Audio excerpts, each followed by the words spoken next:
side ops Boss, list? I've updated the mission list. We've received some new job offers. The details are on your iDroid. Boss, some of the kids we've been keeping here have escaped. We don't know why they ran off, but it may have something to do with Ralph's death. The intel team's looking for them as we speak. I'll add information to your side ops list as it comes in. You need to locate and secure those kids. I'll try to find out what happened. I have no doubt Skullface's plan is almost complete. At that point, I will no longer be of use to him. I must leave behind this record at least. A record of how the ancient vocal cord parasites became these abominable ethnic cleansing parasites. I believe he has two purposes for the ethnic cleansing parasites. The first, as their name suggests, is ethnic cleansing. This conflict between East and West that envelops the world will not last much longer. Once the Cold War ends, and the weight of America and the Soviet Union is lifted away, the ethnic conflicts they kept suppressed will all rise to the surface. It is not difficult to imagine that the radical sides will begin cleansing their adversaries. But what if an ethnic cleansing parasite matching the language of the aggressors were to be unleashed? The aggressors would be washed off the earth. At the very least, the idea that retaliation could eradicate your people would prove a powerful deterrent. The second purpose is the Englishization of the world. To cipher the organization, this is probably their main use. Man thinks in words, or rather, words are man's very means of thinking. If you erase a word representing some concept, the concept itself disappears from the world. Nishone means beautiful in Navajo, but the image that comes to mind when we say Nishone differs from the Blagana's beautiful. An azure sky, a rolling landscape, lush greenery. The meaning we place in Nishone has its roots in Dene culture. If we lose the word Nishone, the images of our beautiful homeland would be washed away into oblivion along with it, just as Orwell indicated years ago. Cipher, being based in America, is pushing Englishization for this very reason. Suppose all 5 billion people on this planet come to read, speak, and think in English. Their wills could also be streamlined under English. Cipher's control would be all the easier. Economic governance would progress in leaps and bounds. The ethnic cleansing parasites would be a great aid in accomplishing this goal. There is no need to destroy every language besides English. All they need to do is weaken other dominant languages competing with it. Russian, Chinese, Arabic. If people know they risk their lives speaking such languages, they will flock to the lingua franca that is English. Cipher need not even focus attention on smaller languages. After all, they are already being eaten away by English. Business, education, film, commodities. English has permeated every area of global society. I can see this when I look at young Dene. Some of them have already lost their grasp of the Navajo language. It is said that over 2,000 languages of the world are facing extinction.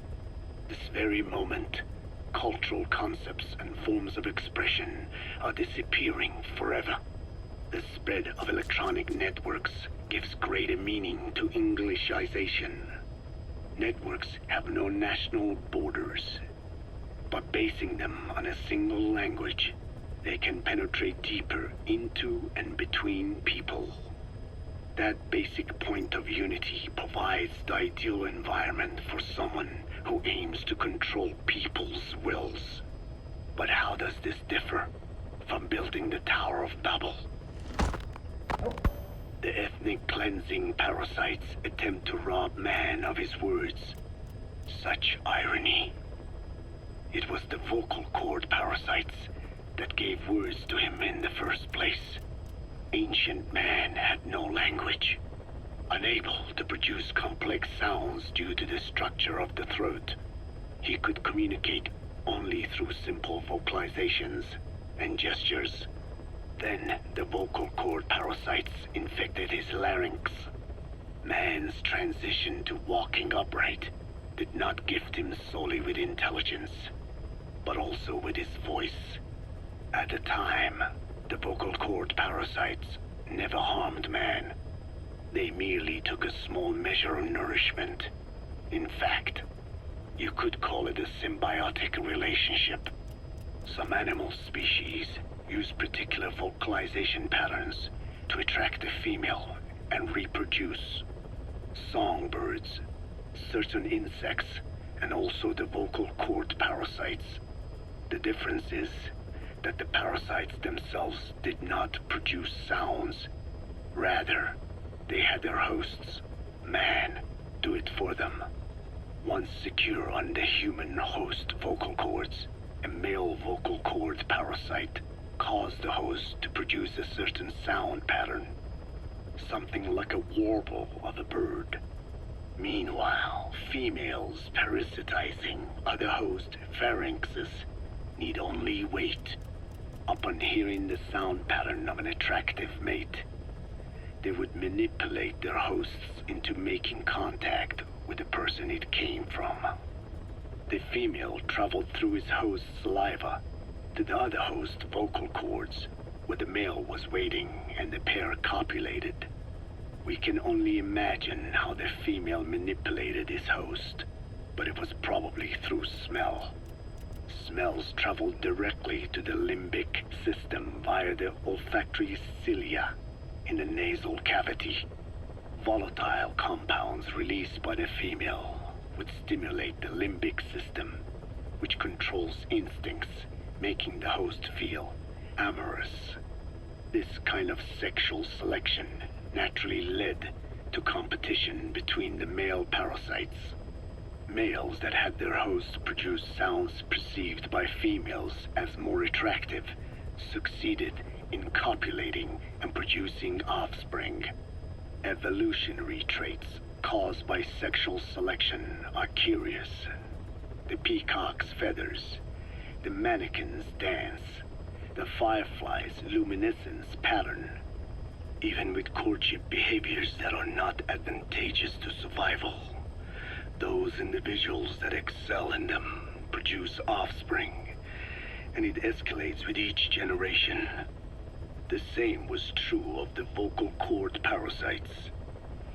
Courtship vocalization rhythms and intonations became more sophisticated, and in order for man to produce such sounds, they had to alter his vocal organs.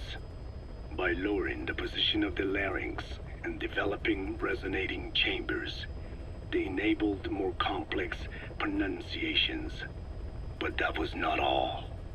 The vocal cord parasites activated a transcription factor that would later control man's language ability. A protein that, due to its appearance, is called forkhead box protein P2, or FOXP2.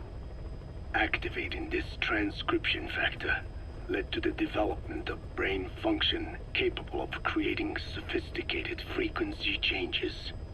This was the pinnacle of the vocal cord parasite's prosperity. However, this sophisticated pronunciation control was too useful for man to ignore.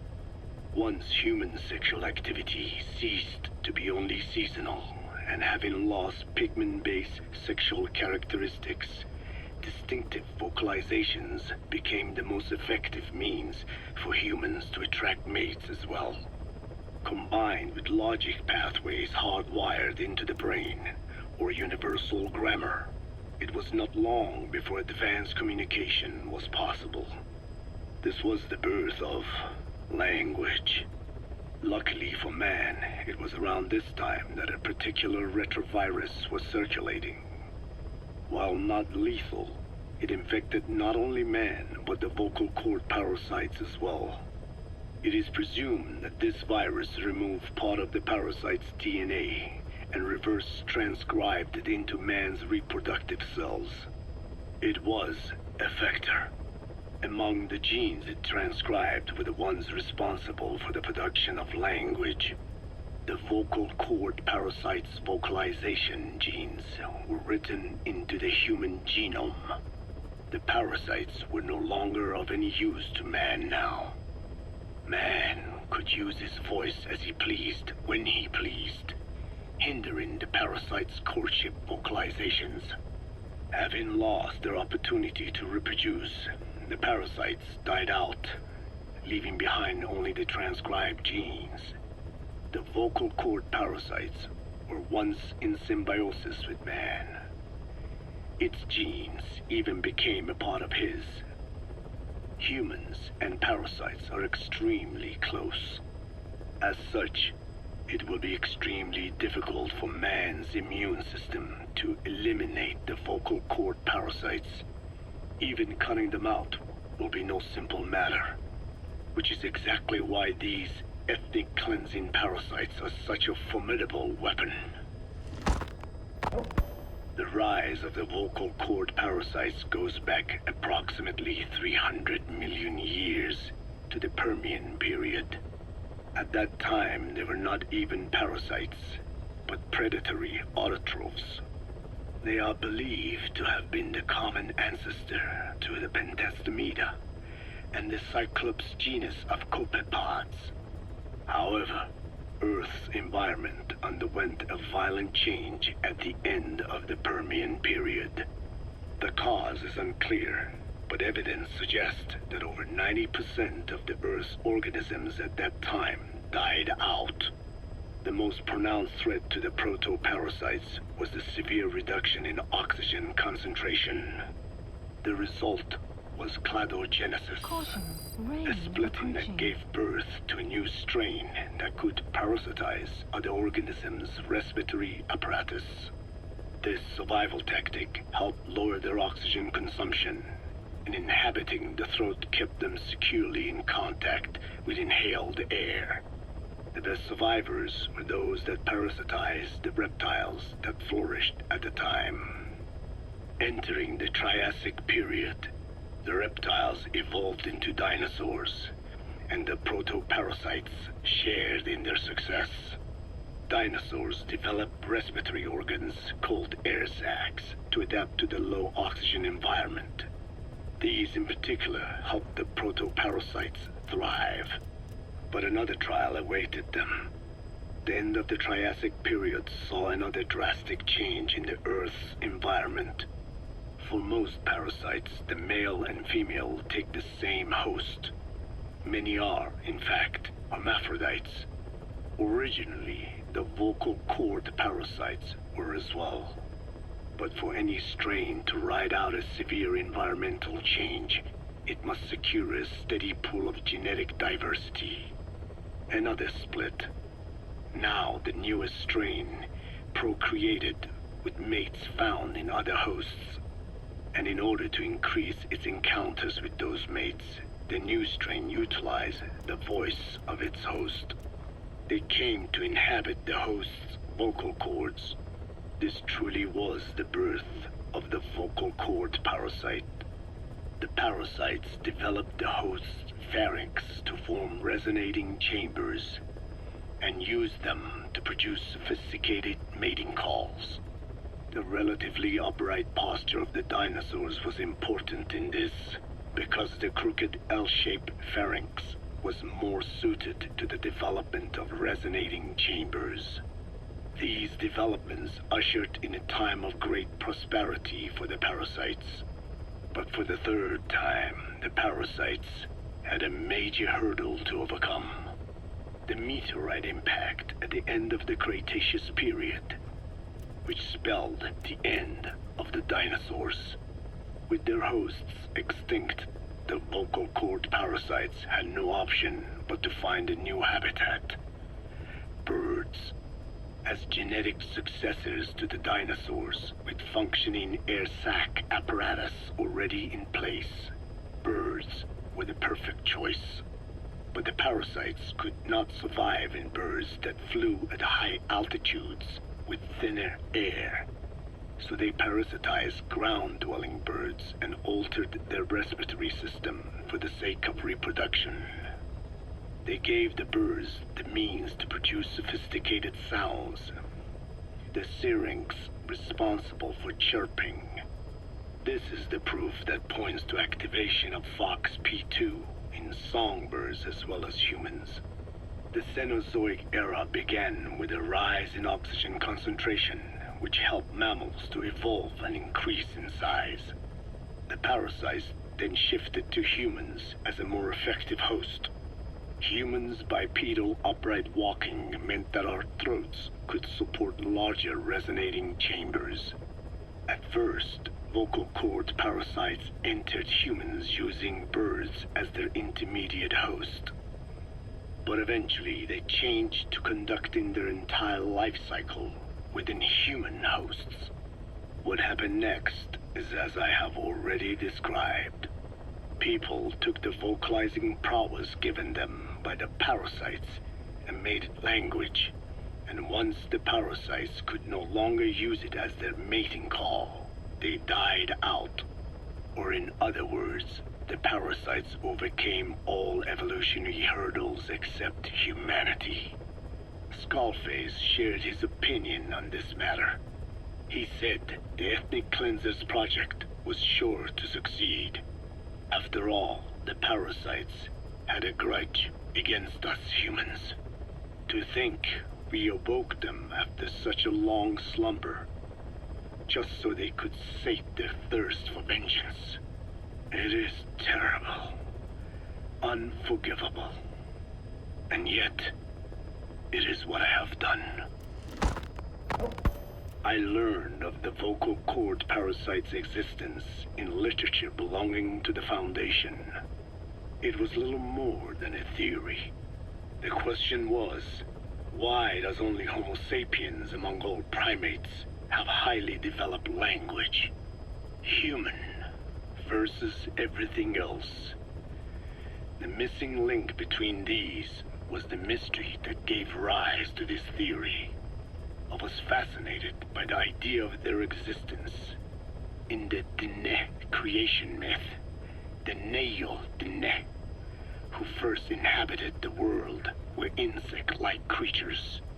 I came to imagine that those insect-like creatures could be humans living in symbiosis with the vocal cord parasites. But I had not the faintest idea of how I could resurrect them. That is when Skullface came to me.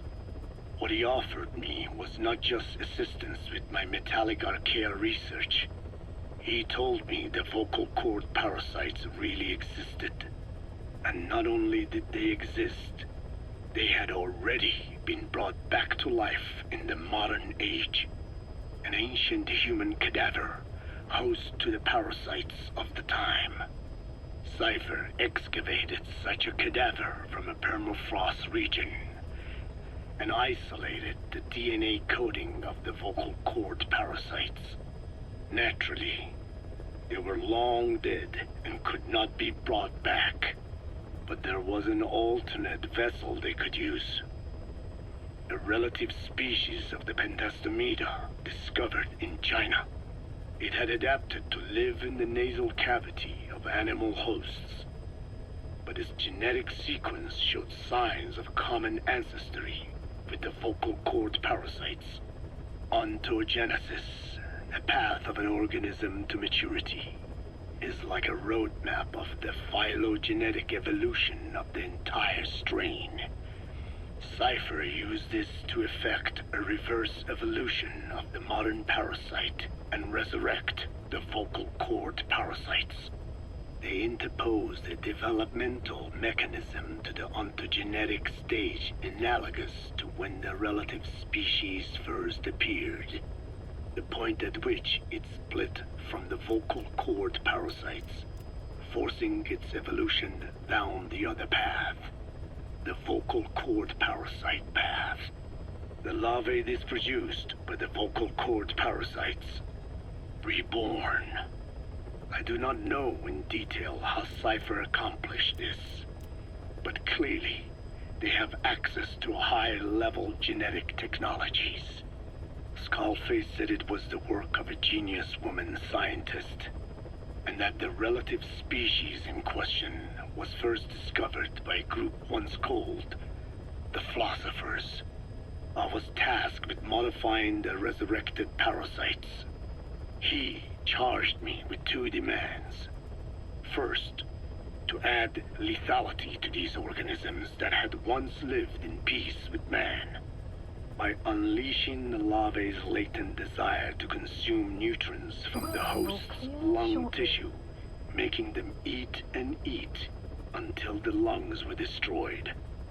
Second, to have both male and female inhabit the same host and copulate then and there only when exposed to specific pronunciations continuously over an extended time. What he would do to the Dene if I failed. I had no choice. Originally, the ultimate objective of the ethnic cleansing parasite project was the identification of not only languages, but of actual cultures. Language is deeply connected to ethnicity, but many languages are employed by multiple ethnic groups, and confrontation between those ethnic groups is by no means rare. If the cleanser parasites were to be a deterrent against ethnic conflict, they had to distinguish between groups using means other than pure language. The original plan called for this to be achieved by differences in the transmission vector. Each ethnic group has different lifestyle customs and eating habits. For instance, parasites living in shallow water and taken in through the skin could be used to target rice farming groups, or parasites using cows as their intermediate host would be ineffective against cultures that abstain from eating beef. But that is a lofty goal indeed. The current parasites mainly rely on droplet transmission. It would take extensive time to alter the transmission route. I eventually learned that the Ethnic Cleansers project had been shut down. It was Skullface who put it back into operation. But despite that, he told me to forget about the transmission route and just focus on language identification. I do not know why. I understand that the Chinese philosophers who discovered the relative species of parasite originally planned to develop a phonogrammic Alexia parasite. The left temporoparietal region is home to the part of the brain that identifies the phonetic symbols of the English language. They wished to create a strain that would parasitize that region and suppress its literacy functions. The brain area responsible for identifying the logographs of Chinese, meanwhile, is in the left middle frontal gyrus, meaning that even if native speakers of Chinese were infected with the parasite, the literacy would be unaffected. Old and new, east and west, there is no limit to the delusions of those in power. But this delusion threatens to become a reality. I have to do something to stop this. There must be something I can do.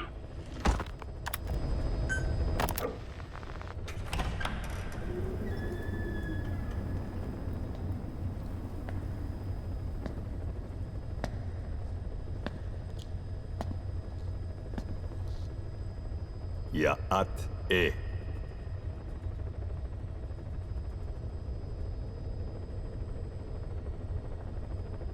You disappoint me. Have you forgotten my face?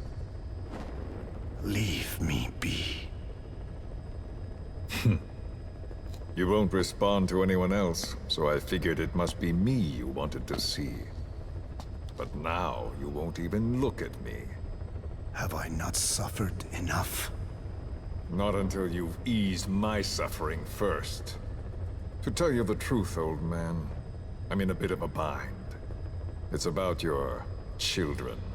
You know what I mean? The parasites. The ones that infect a man's throat, killing him if he speaks their language. They must not be allowed to multiply. You are allowed to live only in order to help me. But you don't want to, do you? So why not choose death instead? Because you want to protect the Diné and their land from me. That's your purpose, isn't it? Don't lose sight of that now. It's in your interest to cooperate. Because if you don't, Madness. the parasites can't detect your people's tongue. So I'll just have to resort to more heavy-handed means. I have the greatest respect for your people. I would rather avoid such a thing, but we don't always get our way. I was born a tiny mote in a mighty tempest, and until those winds abate, all I can choose is how to act when they blow me this way or that.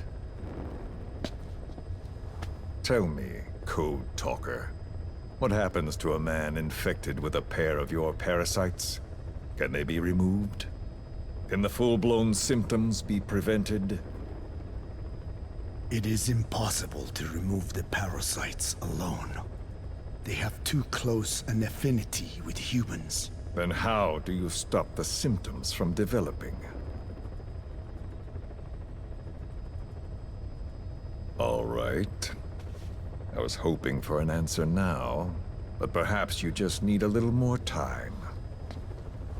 I'll be back soon. I've set up shop, not far from here. We'll be seeing a lot more of each other. If you're close by, then it is almost complete. We're in the final phases. All that's left is to see if I can actually disable a nuke, with the help of your metallic archaea. Once that's done, I won't have to return here again, and your suffering will end, as will your people's. We're almost finished, Code Talker, each in our own way. My only regret will be not finishing you. There's nothing stopping you. I'm only alive because you want me that way. Ridiculous. As you wish. My regret is this misunderstanding between us. You and I, our goal is the same. We should be working together. A symbiosis. You do not know my mind. I simply want the Diné bloodline to endure. Really now? You're just another mote in the storm. How you react to all the slings and arrows, that's what counts. That's why you call those squirming monsters your children. What I have done is forbidden. Forgive me, all of you. The world should be left the way it is. You of all men should know that.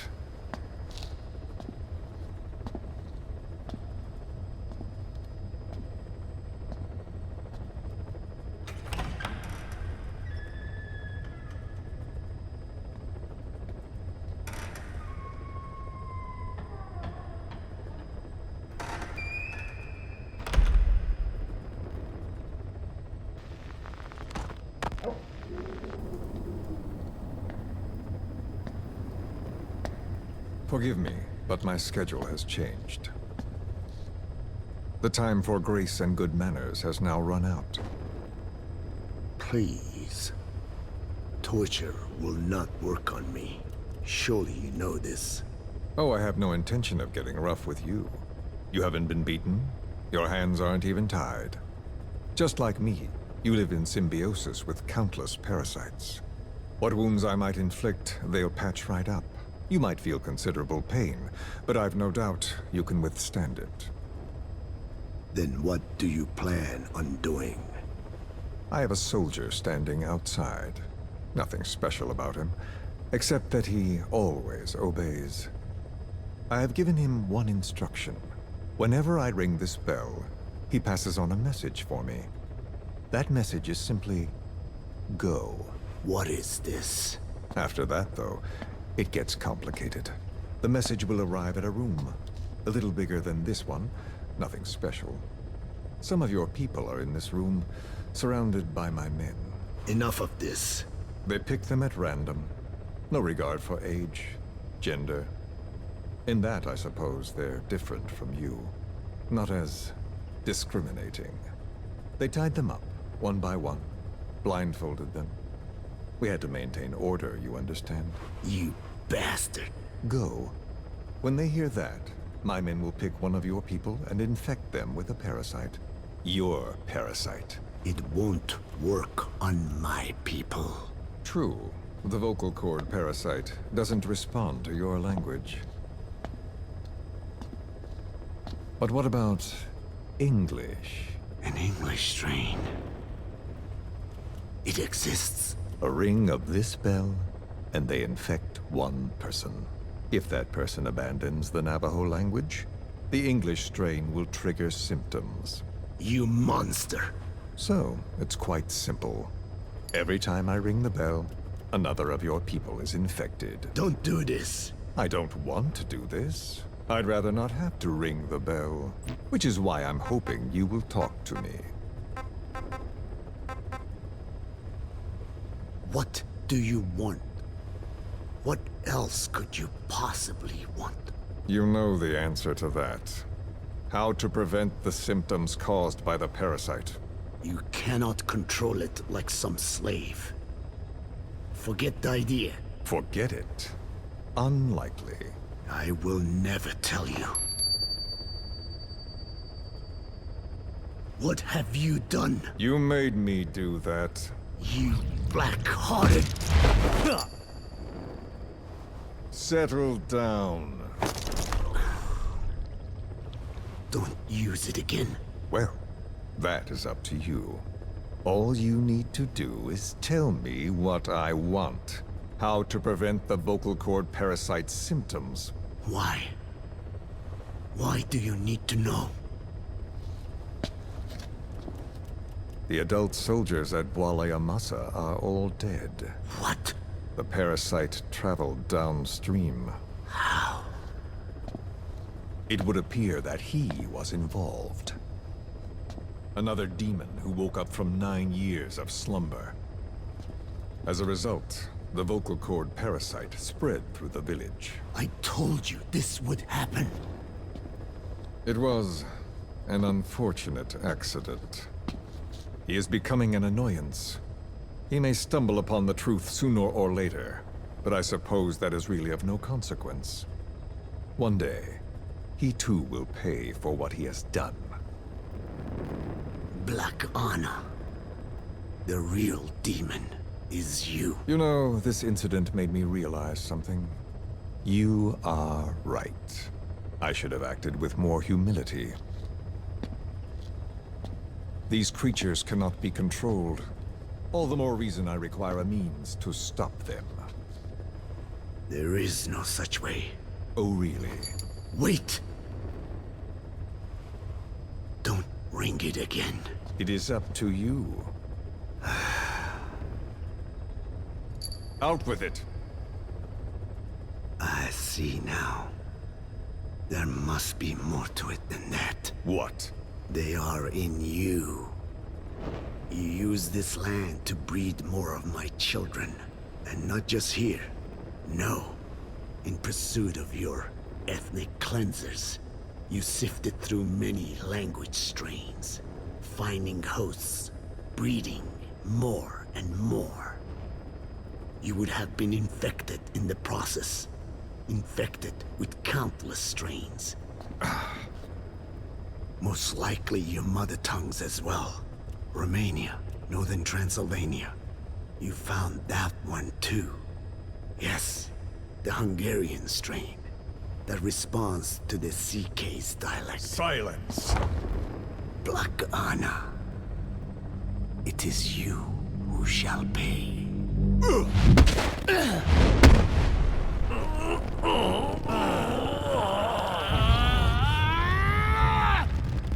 Is this your retaliation, old man?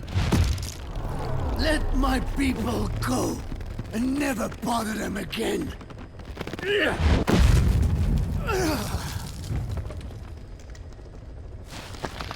You heard me.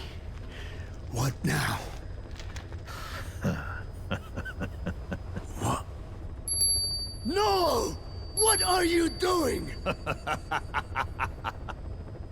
I am not afraid. I probably have every language strain inside of me. Meaning all the world's languages are already lost to me. But that suits me fine.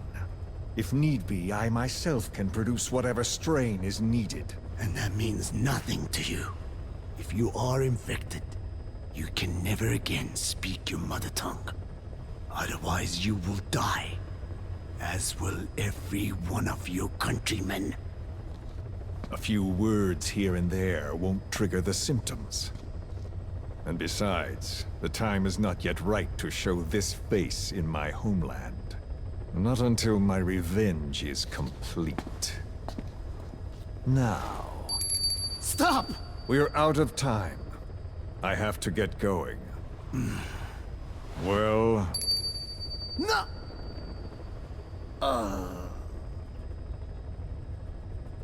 Radiation. It's radiation. Radiation, of course. So it can be used. But how much? I do not know. Radiation denatures their reproductive cells, preventing them from mating. Same principle as the sterilization technique. The reproductive cells are more sensitive to radiation than the rest of the body. But I have not tested it. There is no telling what mutation could result, or how the host may be affected. Not to mention what could happen if this is done post-infection. I don't care. This plan goes into action now. As long as it works, the details can wait. You wouldn't be lying to me, of course, old man. I can guarantee nothing. I owe you my life. My body has been burned on countless occasions, but it survives, thanks to your children. That is why I trust you. Then do not repeat my mistake. What's that? In the West, it is said that the Word became flesh and dwelt among us. In the East, it is said the man of flesh brings spiritual power to words. The people knew back then that these creatures carry the gospel. They do not belong in our hands.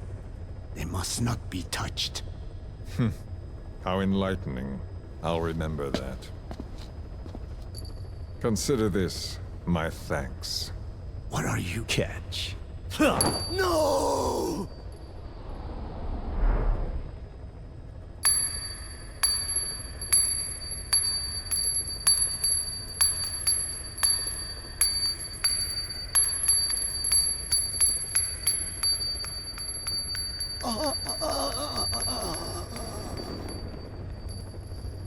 Well then, I'm afraid it really is goodbye this time, Code Talker.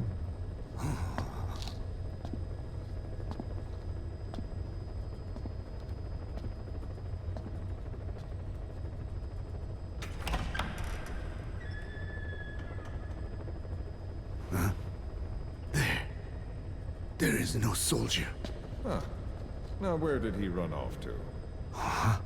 Guess he wasn't as obedient as I thought. There never was any soldier. So long. You! How dare you!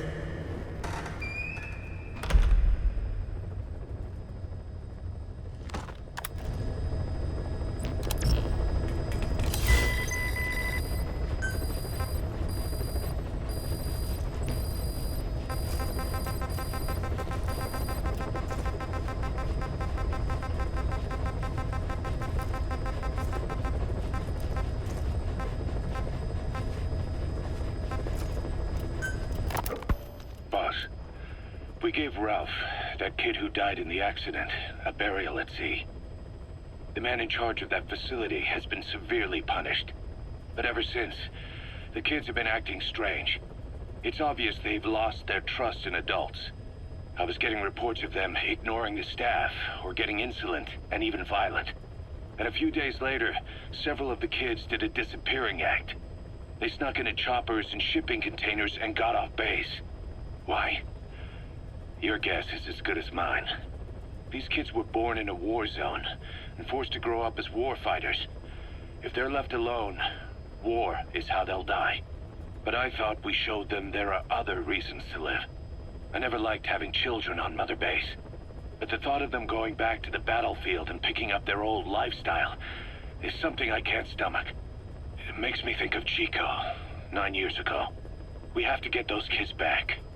Hell, they know too much about our operation.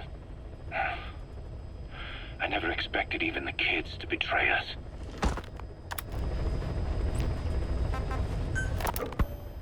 I hope you brought a better hamburger this time, Kazuhira. Right.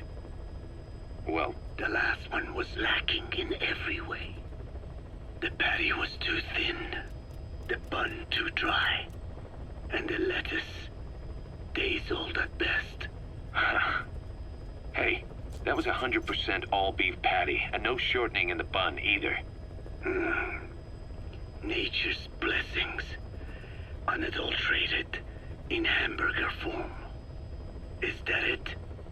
But when taste falls short, so does our gratitude to nature.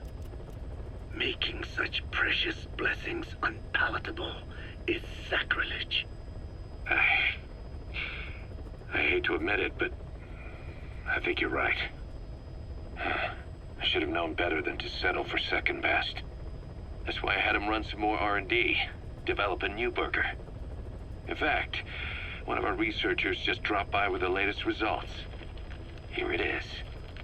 See how you like this? We shall see indeed.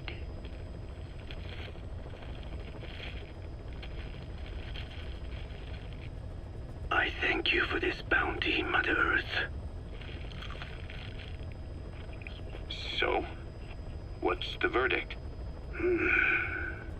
Not bad. And? But it does not hold a candle to what I ate back home. Everyone's a critic. Damn it. I was sure the Kobe beef, but maybe we didn't have enough. If we had any more, we're cutting into our profits. Profits? We'll be taking a loss on every unit. What are you talking about? Huh? Oh, anyway, I'll be back with another round of product. I will be waiting. Did you say product?